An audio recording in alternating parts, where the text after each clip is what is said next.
Ja tam chcem, keď tam budem u vás na vypočúvaní, potrebujem právnika.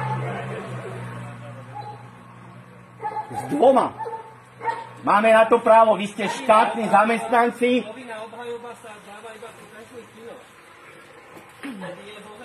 Nie, každý právny úkon, ktorý chcete so mnou robiť, ja mám podľa ľudských práv právo na právnika.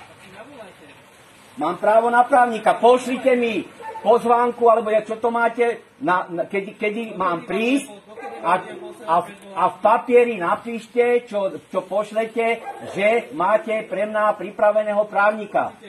Keď ho nebudete mať to tak funguje podľa ľudských práv. Podľa ľudských práv to tak funguje. Presne to tak funguje. Ale však tú pozvánku ste poslali 9. došla.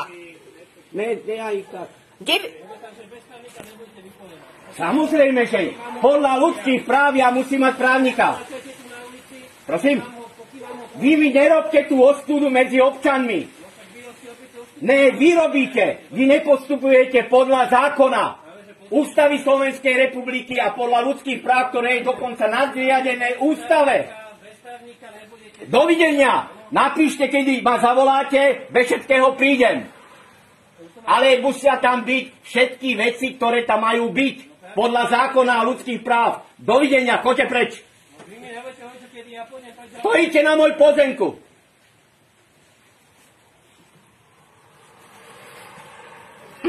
Dovidenia.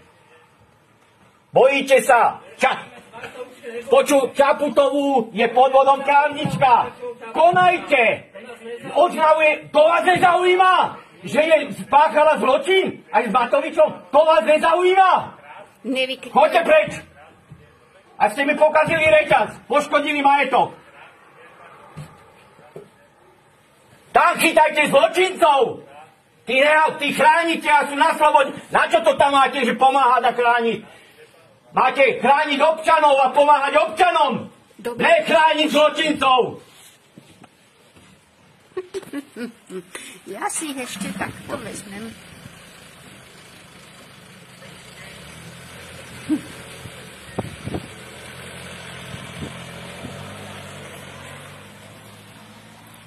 Dúfam, že sa mi to nasočí. Dobre, že si to začalo.